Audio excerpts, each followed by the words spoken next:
മാനസ സരോവരത്തിൽ കൂമ്പി വിടർന്നു നിൽക്കുന്ന ഒറ്റ താമര എന്റെ ശകുന്തള. അകമ്പടിക്കായി ഇരുപുറവും രണ്ട് നെയ്യാമ്പലുകൾ, അനസൂയയും പ്രിയംവതയും. താതു കണ്ണൻ തവോ ഭൂവിൽ നിന്ന് ഇനി മടങ്ങിയെത്തിയില്ലേ ശകുന്തളെ? എത്തിയില്ലേ ശകുന്തളെ? ശകുന്തള ലജ്ജയോടെ എത്തിയിട്ടില്ല നാഥ,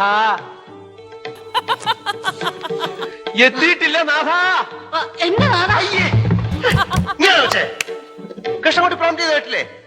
ഓ, ദുഷ്യന്തം വന്നാ പിന്നെ ശകുന്തള ദുർവാസാവനെ മൈൻഡ് ചെയ്യൂ. താന്നുകൂടോ കൊച്ചെ, ഇനിയെങ്കിലും പറയുന്നത് ശ്രദ്ധിച്ച് കേക്ക്. താത കണ്ണൻ എവിടെയെന്ന് ഞാൻ ചോദിക്കുമ്പോ ഒരു നാണത്തോടെ അടക്കത്തോടെ എത്തിയിട്ടില്ല നാഥ എന്ന് പറയണം. അല്ല ഓടിക്കാൻ ഇങ്ങോട്ട് കയറില്ല വേണ്ട. ഇവിടെ പകല് മുഴുവൻ വായി നോക്കിയിരിക്കുമ്പോ തനിക്ക് ഒന്ന് പഠിപ്പിച്ചു കൊടുത്തൂടെ? പബ്ലിക് ടെലിഫോൺ ബൂത്തിൽ ചെന്നിരുന്ന് ഡയലോഗ് പഠിപ്പിച്ചു കൊടുക്കാൻ എന്നെ കിട്ടത്തില്ല. എങ്ങനെ? ഈ പബ്ലിക് ടെലിഫോൺ ബൂത്തിൽ ആ ബൂത്തിൽ ചെന്നിരുന്ന് ഈ ഡയലോഗ് പഠിപ്പിച്ചു കൊടുക്കാനേ എന്നെ കിട്ടത്തില്ല. പറഞ്ഞ കേട്ടല്ലോ, ബൂത്തിപ്പോയിരുന്ന ഡയലോഗ് പറഞ്ഞു കൊടുക്കാൻ എന്നെ കിട്ടത്തില്ലെന്ന്. പക്ഷെ കറക്റ്റ് ചെയ്യാൻ പറ്റുമോ? വെറുതെ എന്നിട്ട് ചാടിക്കരുത്. നമുക്കൊന്നുകൂടെ നോക്കാം.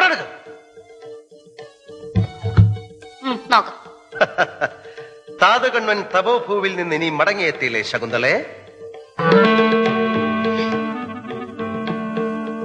ഇനി മടങ്ങിയെത്തിയില്ലേ ശകുന്തളെ? ഡയലോഗ് പറയൂ. എനിക്ക് അറിഞ്ഞൂടാ.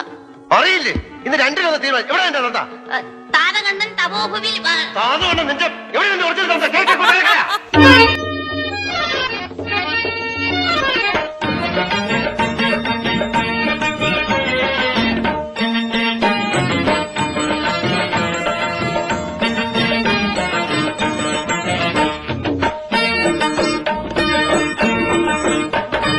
മാലിനിയുടെ തീരങ്ങൾ തഴുകി വരും പനിനീർ കാറ്റേ,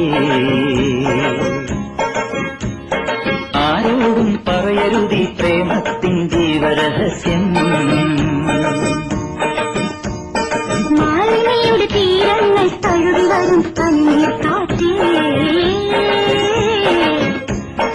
ആരോടും പറയരുതി പ്രേമത്തിൻ ജീവരഹസ്യം. അറിയുന്നുണ്ടേ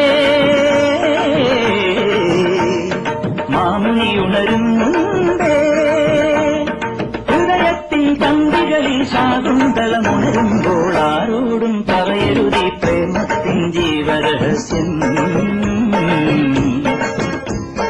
മാലിനിയുടെ